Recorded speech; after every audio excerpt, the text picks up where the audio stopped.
Bienvenue à cette présentation sur comment éliminer rapidement des bottlenecks de performance avec QuickPerf. QuickPerf est une librairie de test Java open source que j'ai initiée. Je suis Jean Bizuti et je suis consultant pour la société Zenica. J'aide aussi à organiser une conférence open space, on dit aussi une conférence, qui aura lieu en mars. Elle s'appelle JChateau. Dans une conférence open space, on essaie de maximiser l'interaction entre les participants. Il y a des places disponibles. Si vous voulez plus de renseignements, n'hésitez pas à venir me voir à la fin de la présentation. Alors, pourquoi éliminer rapidement des bottlenecks de performance? Qui a des tests de performance sur son projet? Il y a quelques mains qui se lèvent. Et qui les exécute tous les jours? Ah, il n'y a plus personne. J'ai remarqué que sur la plupart des projets, que les tests de performance sont exécutés tardivement dans le cycle de développement applicatif. Une des raisons peut être le manque d'environnement de tests isoprod pour effectuer les tests de performance. Les bottlenecks de performance sont comme des bombes dans notre code, des bombes cachées dans notre code qui peuvent exploser avec davantage de données ou davantage d'utilisateurs. Quelquefois, ces bombes explosent en production. Du coup, si on élimine rapidement certains bottlenecks de performance, on peut dérisquer au plus tôt notre projet.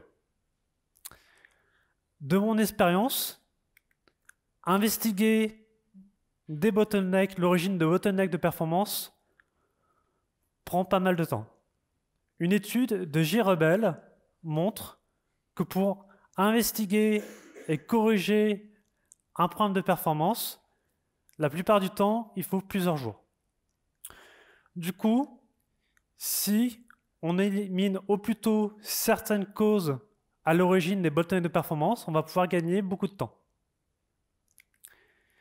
On va peut-être me dire, Jean, tu vas essayer d'optimiser tout le code comme un savant fou, et le code, il risque de ne pas être très clair à la fin. Vous connaissez certainement cette phrase « Premature optimization is the root of all evil ». Il ne faut surtout pas faire d'optimisation prématurée. Cette citation n'est pas complète. Si on regarde la citation complète, elle dit que dans la plupart des cas, il faut éviter de faire de petites optimisations. Par contre, dans certains cas, il faut optimiser. Il faut saisir les opportunités d'optimiser le code au plus tôt. Du coup, si on arrive à éliminer au plus tôt certaines causes à l'origine des bottlenecks de performance, on va pouvoir saisir ces opportunités d'optimisation. Pourquoi QuickPerf? Il y a un peu plus de 2 ans, je travaillais sur un projet où on m'a demandé de travailler sur des problématiques de performance. Quand je reproduisais un problème de performance sur mon poste, je trouvais qu'il me manquait des outils pour investiguer l'origine des problèmes de performance. Quand je développais, je voulais évaluer au plus tôt certaines propriétés de performance et je n'ai pas trouvé d'outil qui me convenait. Du coup, j'ai commencé à imaginer et à créer un outil qui s'appelle QuickPerf. Alors, on peut se poser la question, quelles sont les propriétés de performance qu'il serait pertinent de regarder au plus tôt? Pour répondre à cette question, j'ai regardé quelle est l'origine classique des bottlenecks de performance. J'ai trouvé une étude de Dynatrace qui a collecté les problèmes de performance de plusieurs sociétés et la principale cause qu'ils ont trouvée est trop d'accès à la base de données.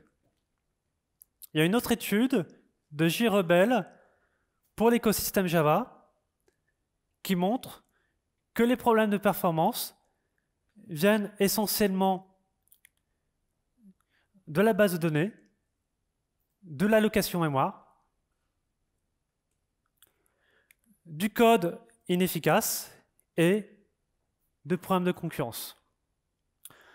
Nous allons voir des démos de QuickPerf qui vont s'intéresser à des propriétés de persistance et à des propriétés d'allocation mémoire. Il y a aussi une troisième étude d'APP Dynamics qui montre des résultats assez similaires à ceux de JRebel. Maintenant, nous allons voir plusieurs démos. La première démo, on va se focaliser sur des propriétés de persistance. La deuxième, sur des propriétés JVM. Ensuite, nous verrons qu'avec QuickPerf, il est possible de configurer des vérifications de performance qui vont s'opérer pour tous les tests.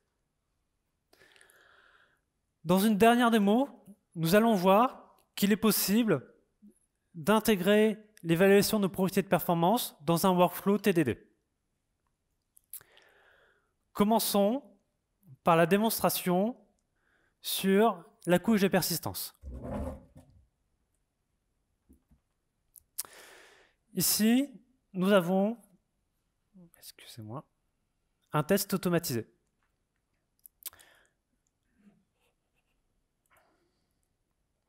Au début du test, on exécute un script qui va insérer 2 joueurs de foot dans une base de données, ainsi que leurs équipes.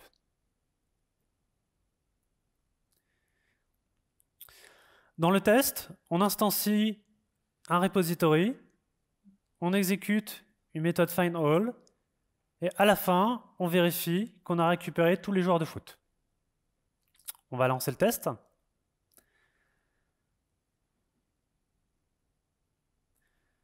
Normalement, le test doit être vert. C'est le cas. Maintenant, regardons l'implémentation. Dans cette implémentation, on exécute une requête JPA from player. À votre avis, à première vue, il y a combien de requêtes SQL qui sont envoyées à la base? A priori, une. Et si on le vérifiait, on pourrait par exemple activer les statistiques Hibernate ou activer log Hibernate et vérifier dans la console le nombre de requêtes envoyées à la base. C'est long et fastidieux, donc j'ai remarqué que dans la plupart des cas, on ne le fait pas. On fait l'hypothèse qu'il y a une requête select envoyée à la base de données. On va exprimer notre hypothèse sous la forme d'une annotation. Expect select 1. Ici, on utilise un projet JUnit 5. Du coup, on va utiliser une extension QuickPerf Test. Si on avait un projet JUnit 4, on pourrait utiliser un QuickPerf JUnit Runner. Maintenant, on va réexécuter le test.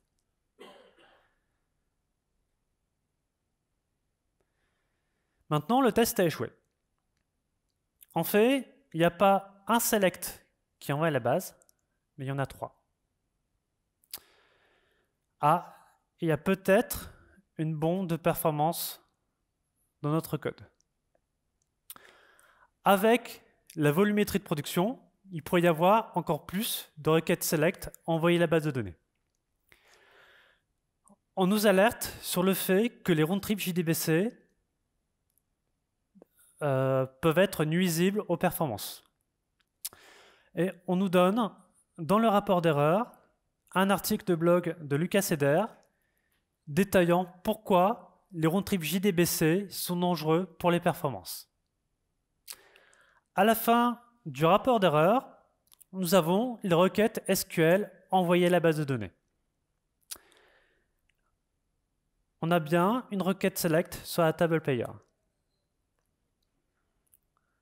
Nous avons une deuxième requête sur la table team avec un ID d'équipe égal à 1. La troisième requête est encore une requête sur la table team avec un identifiant d'équipe égal à 2. Du coup, il semblerait que pour chaque joueur de foot, on essaie de récupérer son équipe avec une requête select.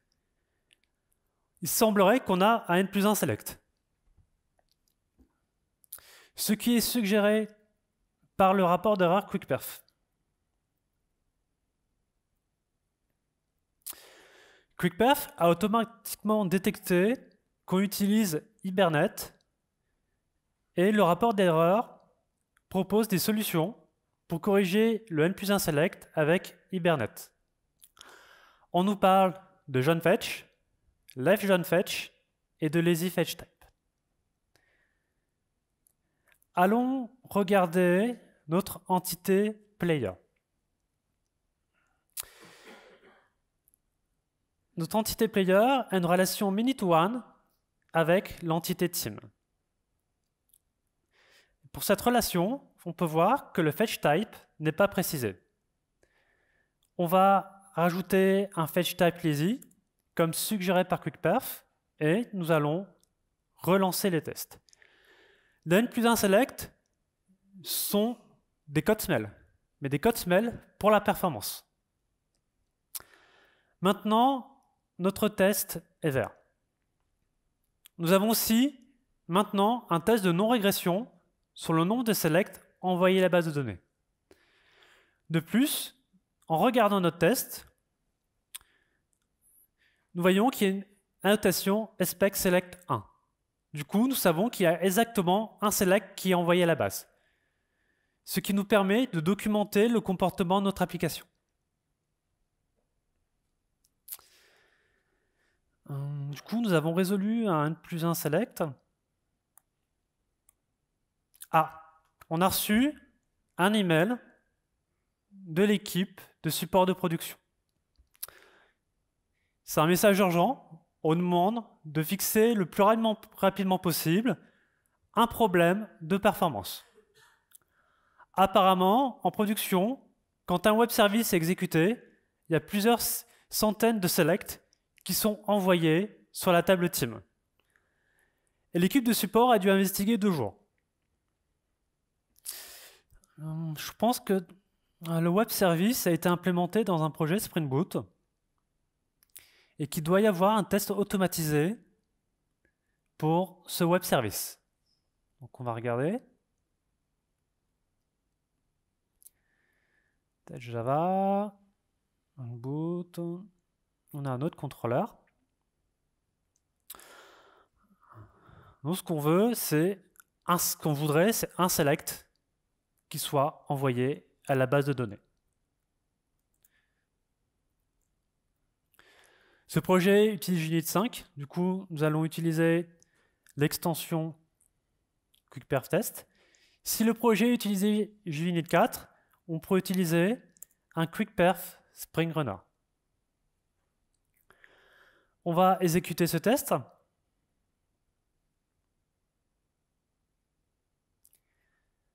Donc on lance le web service et on va regarder le nombre de selects qui est envoyé à la base de données. Le test a échoué.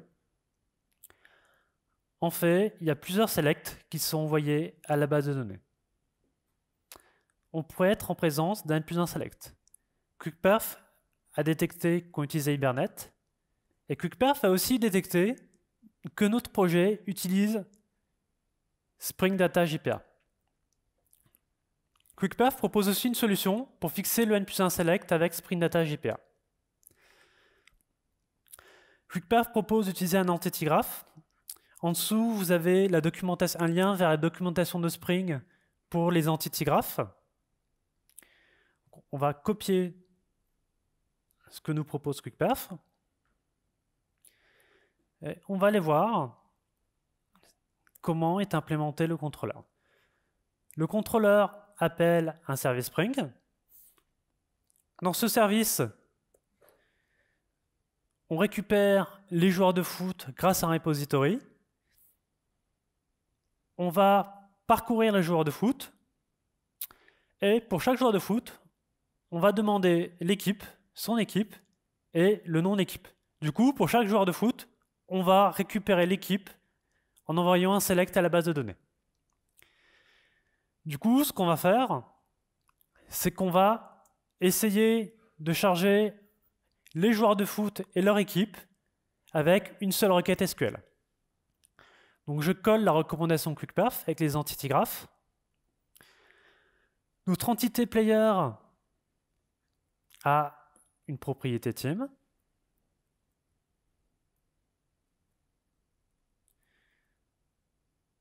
Donc je reporte dans l'attribut attribute path et je réexécute le test.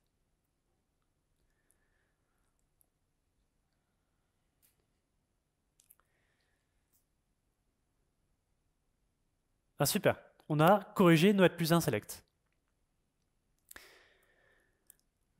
Nous avons vu la notation spec select.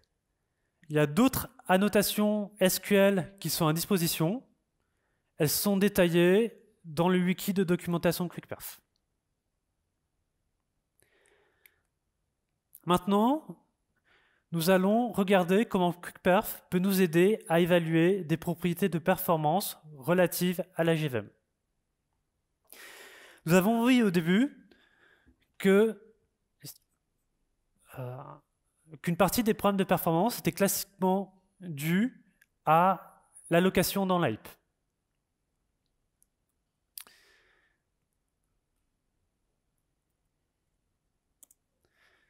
Ici, nous avons un test annoté measure heap allocation. Dans la méthode de test, nous instancions une ArrayList de taille 100. Exécutons le test. QuickPerf nous donne précisément le coût mémoire d'instancier une ArrayList de taille 100. Du coup, avec QuickPerf, on peut évaluer le coût mémoire de différentes structures de données. Cette annotation a permis de bencher l'allocation dans la heap pour différentes versions du projet Maven. Pour réaliser ces mesures, on a exécuté la phase validate sur le projet Apache Camel. Cette phase est exécutée avant l'exécution de chaque plugin Maven. Nous pouvons voir sur ce graphique que l'allocation a été divisée par environ 6 entre la version 3.2.5 et la version 3.6.2 de Maven. Alors pourquoi il est important de maîtriser et de réduire au maximum l'allocation de Maven? Si on alloue plus, le garbage collector va avoir plus de travail, du coup potentiellement on va avoir plus de temps de pause de GC. En plus, réduire l'allocation permettrait d'exécuter le build avec une heap de taille plus petite. Le banc de mesure développé permettrait de détecter des régressions dans l'allocation de Maven pour les futures versions. Mais d'où vient l'allocation en mémoire? QuickPerf peut nous aider à investiguer.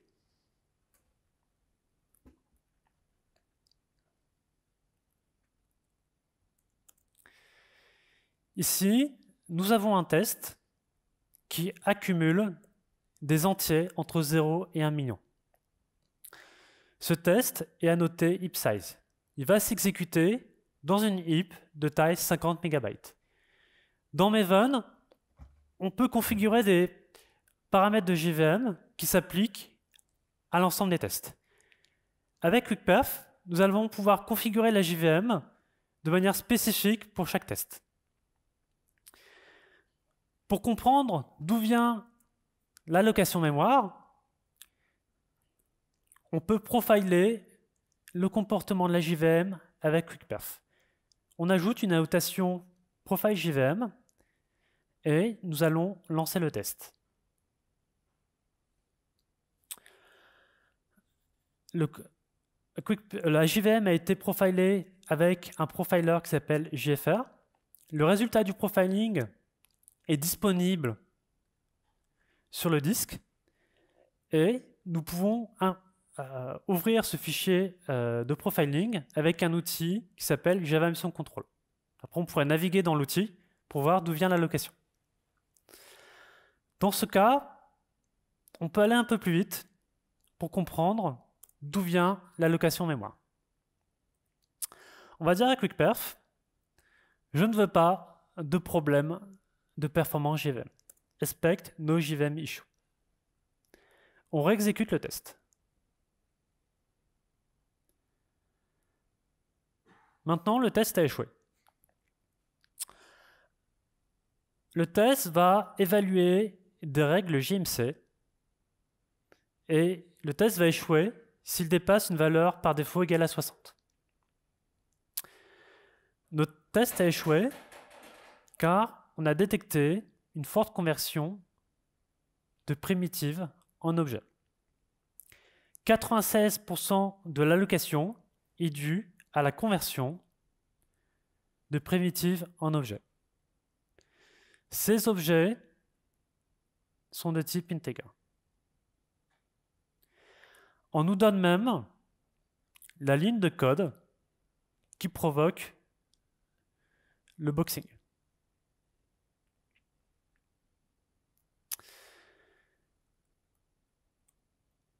Nous avons vu certaines annotations JVM. Vous en avez d'autres qui sont détaillées dans la documentation de QuickPerf. Du coup, nous allons voir qu'il est possible d'évaluer simplement et rapidement certaines propriétés de persistance et certaines propriétés JVM. Imaginez que nous ayons une annotation qui vérifie que nous n'ayons pas de fuite mémoire. C'est quelque chose qu'on pourrait vérifier tout le temps. De même, les n+1 select, on voudrait tout le temps les supprimer. Reprenons le premier exemple avec Hibernate. On avait inséré 2 joueurs de foot et leur équipe en base de données. On a exécuté une requête JPath from player.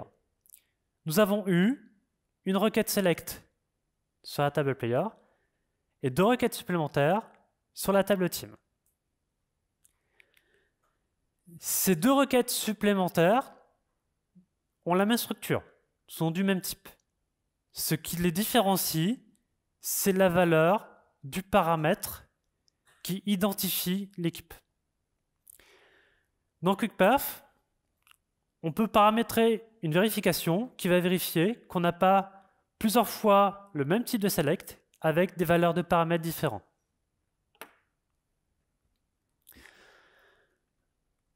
Sur notre projet Spring Boot, ça tombe, il peut y avoir d'autres problèmes de performance qui vont être signalés par le support de production.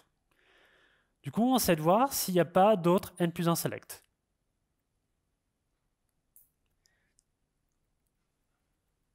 On va revenir sur notre projet Spring Boot. Dans ce projet, il y a un fichier QuickPerf configuration qui implémente une interface QuickPerf. Du coup, on ne veut pas plusieurs fois le même type de select avec des valeurs de paramètres différentes. Il y a d'autres types de vérification globale qu'on peut paramétrer. Par exemple, on peut vérifier si le batching JDBC est bien activé. Dans Hibernate, on peut configurer une propriété pour activer le batching JDBC. Par contre, il y a 2 cas où le batching JDBC est désactivé. Du coup, avec cette vérification, on peut systématiquement vérifier que le batching est bien activé. Il peut être aussi intéressant de vérifier le temps d'exécution max des requêtes SQL. Cette vérification est recommandée si les tests sont exécutés sur une base isoprod. Du coup, on a paramétré des vérifications globales et on va exécuter tous les tests de notre application Spring Boot.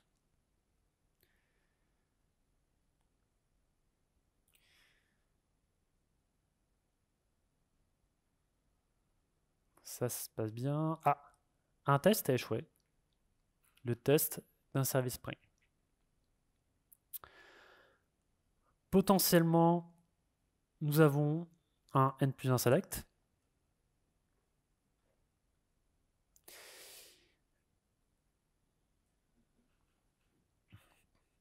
Il y a peut-être des cas où on aimerait peut-être avoir plusieurs fois le même type de select avec des valeurs de paramètres différents, pour des cas très particuliers.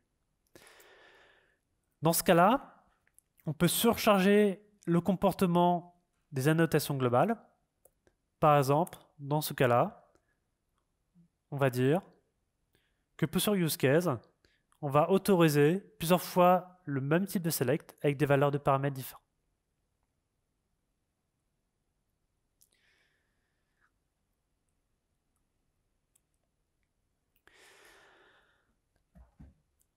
Les vérifications globales peuvent être utilisées pour auditer votre code. Quand on développe, pour gagner du temps, on aimerait vérifier au plus tôt certaines propriétés de performance et le faire de manière systématique. Nous allons voir comment on peut incorporer l'évaluation de propriétés de performance dans un workflow TDD. Qui fait du TDD? Quelques mains se lèvent. Dans le TDD, il y a 3 phases. Dans la première phase, on écrit un test qui échoue parce que nous n'avons pas encore implémenté. Dans une deuxième phase, on écrit juste le code nécessaire pour faire passer le test. Et dans la troisième phase, on refactor, on rend le code plus lisible et éventuellement, on améliore le design. Après l'application du boucle de feedback fonctionnel, dans le prochain exemple, nous allons voir qu'il est possible d'incorporer l'évaluation de probabilité de performance dans un workflow TDD. Alors, je ne l'ai pas dit, TDD, ça veut dire Test Driven Development. Reprenons notre premier exemple avec Hibernate. Nous allons tout d'abord implémenter le comportement fonctionnel. Du coup, dans le TDD, il nous faut, pour la première étape, un test qui échoue. Nous avons écrit un test. Lançons-le. Le test est bien rouge. Nous n'avons pas récupéré les joueurs de foot stockés en base de données. Regardons l'implémentation. L'implémentation retourne une collection vide. Nous allons implémenter le comportement fonctionnel. Donc on va écrire une requête JPA from player et on va demander le résultat sous forme de liste. On réexécute le test. Le test est là. On va essayer d'améliorer la lisibilité du code.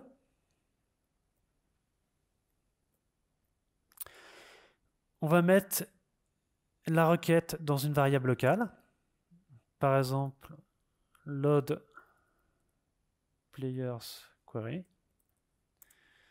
A priori, nous n'avons rien cassé. On va quand même relancer le test. Le test est toujours vert. Nous avons implémenté le comportement fonctionnel. Maintenant, nous allons nous intéresser aux propriétés de performance.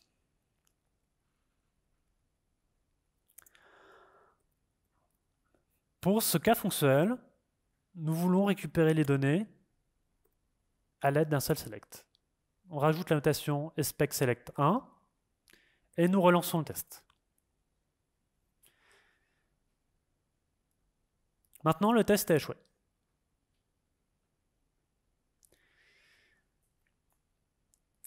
Nous pouvons regarder en détail le rapport d'erreur, regarder les recommandations QuickPerf. Donc on va aller investiguer l'entité player. On va rajouter le fetch type comme recommandé par QuickPerf. Et nous relançons le test.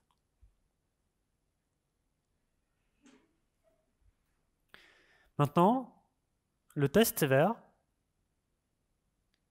Du coup, on voit qu'il est possible de rapidement itérer sur des propriétés de performance après avoir implémenté le comportement fonctionnel. Alors, dans ces trois phases, il y a une différence entre le comportement fonctionnel et l'évaluation et l'implémentation de propriétés de performance. Il se peut que certaines propriétés de performance soient déjà implémentées. Par exemple, nous avons écrit notre requête JPA, il se peut qu'il y ait un seul select envoyé à la base. Donc le test n'est pas forcément rouge.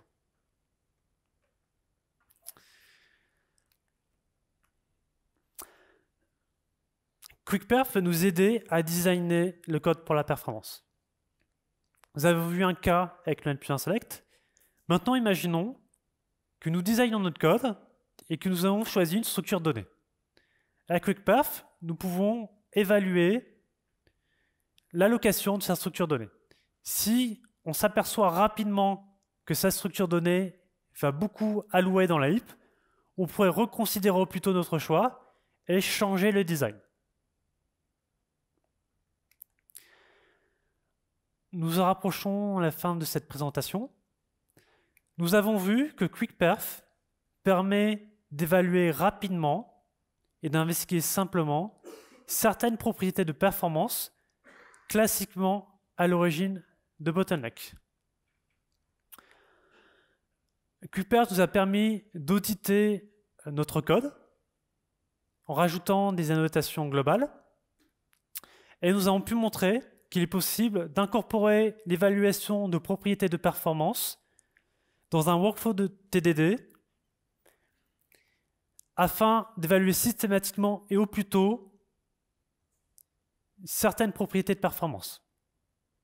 Nous avons essayé de désamorcer au plus tôt certaines bombes de performance dans notre code pour gagner du temps et pour dérisquer au plus tôt le code applicatif. J'essaie de faire en sorte que QuickPerf s'intègre bien à l'écosystème Java. QuickPerf fonctionne avec JUnit 4, JUnit 5 et TestNG.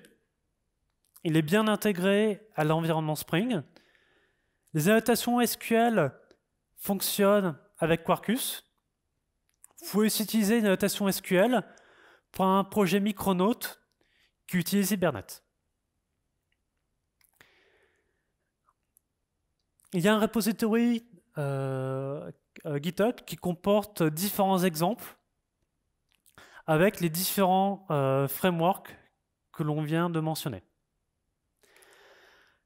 Il y a un autre repository qui comporte la documentation.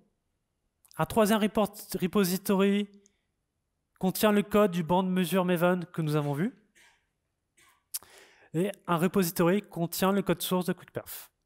QuickPerf est un projet open source. Si ça vous intéresse de contribuer, n'hésitez pas à le faire, à me solliciter. J'aimerais remercier nos contributeurs. Aujourd'hui, nous sommes 12 à avoir contribué à construire QuickPerf. J'espère que cet outil peut vous aider. N'hésitez pas à en parler autour de vous. N'hésitez pas à mettre une petite étoile sur le repository GitHub pour encourager ce projet. Et je vous remercie de votre attention.